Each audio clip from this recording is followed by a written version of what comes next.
Students, welcome to my channel. तो last video में हमने अपना स्टार्ट कर लिया था नेशनलिज्म इन इंडिया और उसमें मूवमेंट पे हम पहुंच गए थे खिलाफत मूवमेंट पे। अब आगे चलते स्टोरी को अपना आगे बढ़ाएंगे और खिलाफत मूवमेंट के उसके क्या इफ़ेक्ट्स निकल के आए कंट्री में, ठीक है ना, कुछ सिटी में और कुछ कंट्री साइड पे। तो चलते हैं उधर साइड पे। अब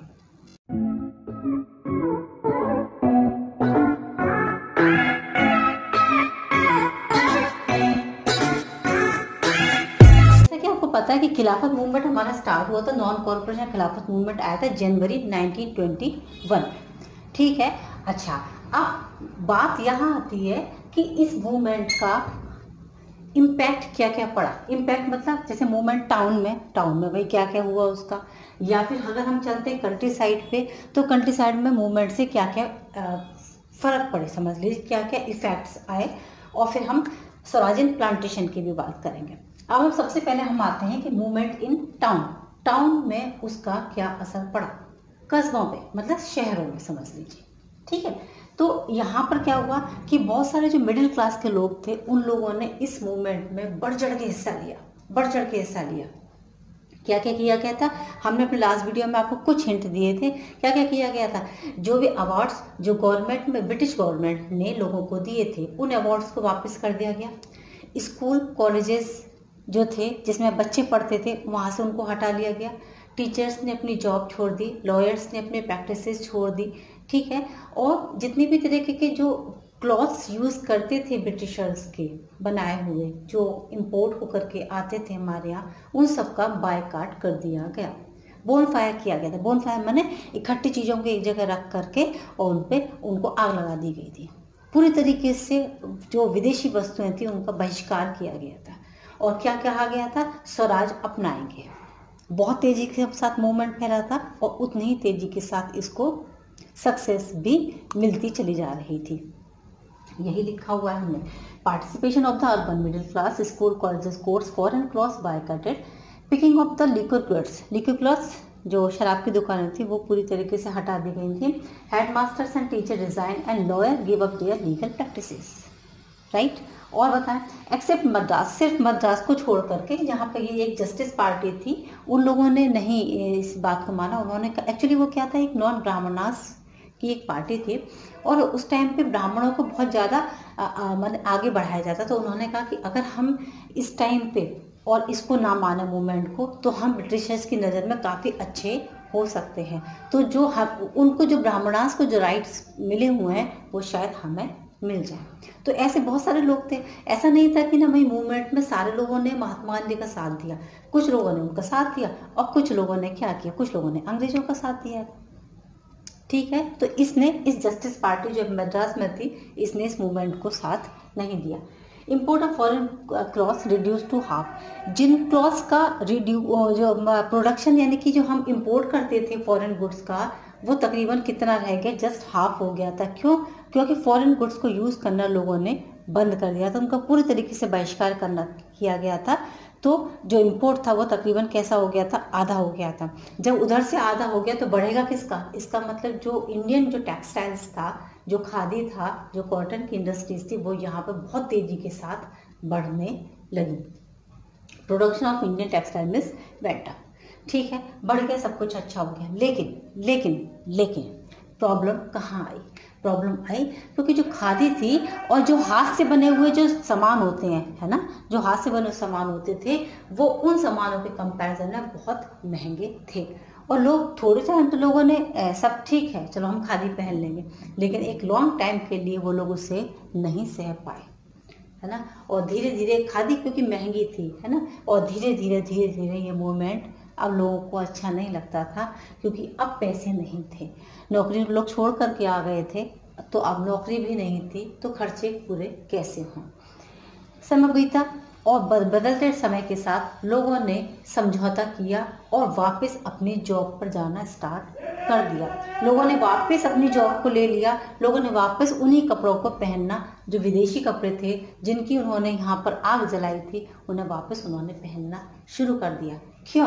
क्योंकि उनके पास और कोई ऑप्शन नहीं थे। समझ गए? इस तरीके से ये मूवमेंट कैसा हुआ, बाद में जा करके कंट्री साइड में ये मूवमेंट, जो टाउन्स थे उसमें ये मूवमेंट जा करके थोड़ा सा स्लो डाउन हो गया। क्लियर मेरी बात? आसान नहीं होता हर चीज़ों को इतनी अगर हम कह सकते हैं कि इतनी इजीली अडॉप्ट कर लेना, नहीं था महात्मा गांधी के लिए आसान, फिर भी उन्होंने हिम्मत नहीं हारी, चलते हैं आगे। अब ये तो रही टाउन्स की बात। कंट्री साइड में क्या हुआ? कंट्री साइड मतलब गांव में क्या हुआ? गांव में कुछ बातें करेंगे हम दो लोगों की, एक तो पीसेंट्स थे और एक ट्राइबल एरिया के लोग थे, ठीक है। अभी बात करते हैं हम किसकी? अभी हम बात करते हैं आपकी पीसेंट्स की, माने कि फार्मर्स, है ना। फार्मर्स में ये एक नाम, अवध की बात करेंगे हम। एक अवध में बहुत मूवमेंट हो रहा था। अवध में मूवमेंट क्यों हो रहा था? क्योंकि वहाँ के जो तुलकदार थे और जो लैंड और लॉर्ड्स थे वो ना बहुत ज़्यादा हाई रेंट में डिमांड करते थे, उनको बहुत रिवेन्यू लोगों से चाहिए था, और सेसेस यानी कि बहुत सारे टैक्स भी उन्होंने बढ़ा दिए थे। ये एक्स ऑर्बिटेंटली जो होता है उसे हम क्या कहते हैं, जो एक्सेस में बहुत हाई लेवल पर जो टैक्स लगाया जाता है उसे कहा जाता है। समझ गया आप मेरी बात को? तो ये इसकी वजह से वहाँ पर मूवमेंट स्टार्ट हो रहा था। तो क्या होता, हर मूवमेंट को अब हमने किससे जोड़ दिया? हर मूवमेंट को हमने जोड़ दिया नेशनलिज्म से। तो इस चीज़ का भी फायदा उठाया गया, है ना। जब यहाँ पर हुआ तो यहाँ पर अवध की बात आती है, तो अवध में एक नाम आता है यहाँ पर, रामचंद्र करके।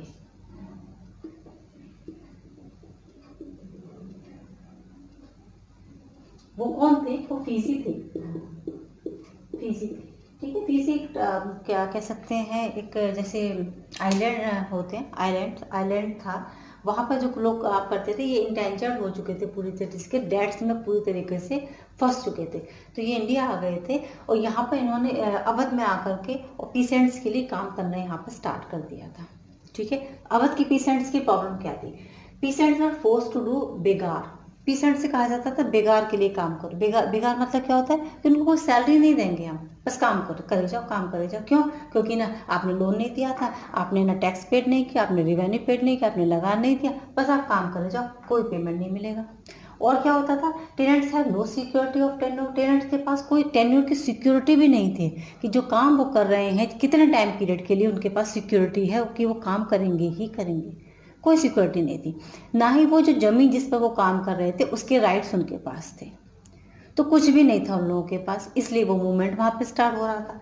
तो क्या चाह रहे थे वो? दे डिमांडेड, हमने इसको पॉइंट में लिख दिया है, they demanded reduction of revenue, कि भाई रिवेन्यू कम कर दो। एक तो अबॉलिशन ऑफ बेगार, ये जो तुमने बेगार वाला काम है ना, बेगार का काम करना बिना पेमेंट के, उसे पूरी तरीके से खत्म कर दो। और social boycott of the oppressive landlord, ये जो लैंडलॉर्ड्स है ना, जो इतने ज़्यादा ऑपरेसिव है इन लोगों के लिए, उनका पूरी तरीके से बायकॉट किया जाए। ये 3 डिमांड उन्होंने रख दी थी। किसने?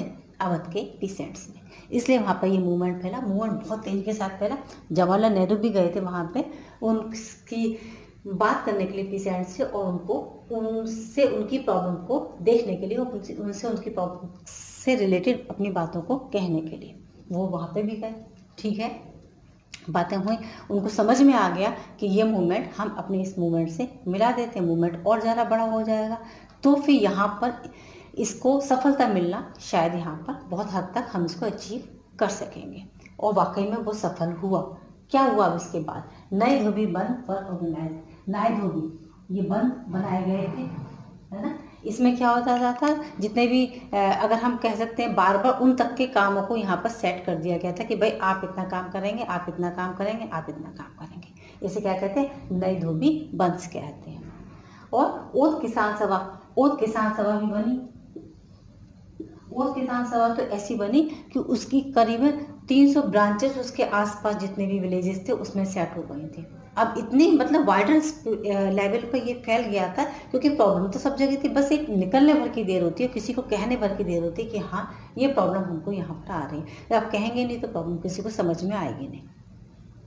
तो उससे क्या हुआ कि चारों तरफ ये सब फैल गया। तो फिर ब्रिटिशर्स को यहाँ पर आकर के झुकना पड़ा। और जो लैंड लॉर्ड्स थे, as the movement spread in 1921, the houses of taluqdars and merchant were attacked, bazaar were looted, grain hoards were taken over. इतना बढ़ गया था कि जितने भी जो तुलकदार थे उनके घरों को लूट लिया गया, बाजार को लूट लिया गया।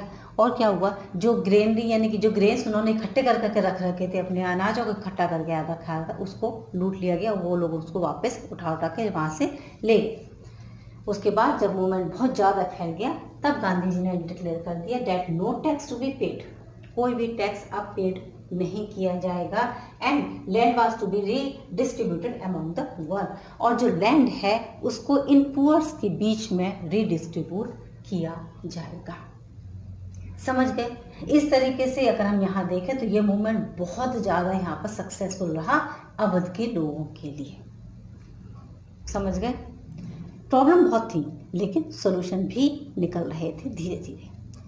इतना क्लियर हो गया? ये क्वेश्चन आपका आ जाता है, बहुत इंपॉर्टेंट चीज़ है, लिखी हुई है आप इसको, यहाँ पे इसका स्क्रीनशॉट ले सकते हैं और चीज़ों को लिख सकते हैं। चलते हैं आगे। ये तो बात रही पीसेंट्स की। हमने आपको बताया था पीसेंट्स के अलावा यहाँ पर ट्राइबल एरिया के लोगों को क्या प्रॉब्लम थी और उन्होंने किस तरीके से उसको सॉल्व किया। अब चलते हैं उधर साइड में।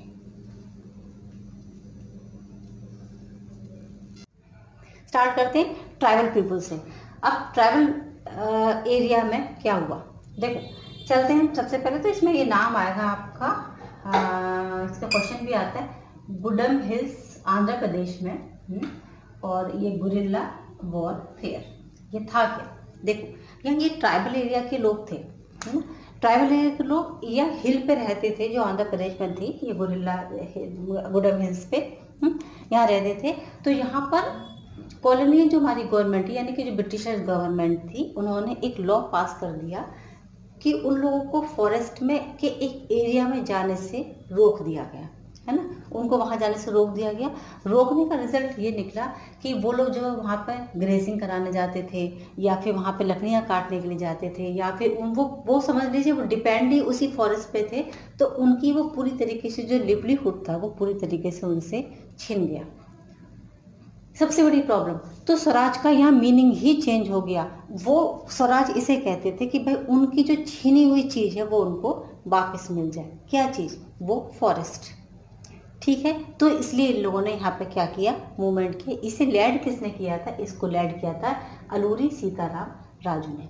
अलूरी सीताराम राजू इनको बताते हैं, या वो खुद भी अपने आप को ऐसा कहते थे कि वो कार्नेशन है, गॉड के अवतार हैं, और उन पर किसी भी गोली का कोई असर नहीं होता है। वो गांधी जी से बहुत ज़्यादा इन्फ्लुएंस थे, बहुत ज़्यादा इन्फ्लुएंस थे, और इसलिए उन्होंने लोगों को इंसिस्ट किया खादी पहनने के लिए, और उनको बोला कि आप ड्रिंकिंग करना पूरी तरीके से छोड़ दीजिए, ऐसा उन्होंने कहा था। हालांकि लोग भी उनको ऐसा मानते थे कि भैया भगवान के अवतार है, और जो प्रेडिक्शन वो देते थे वो एकदम सही निकल के आता था।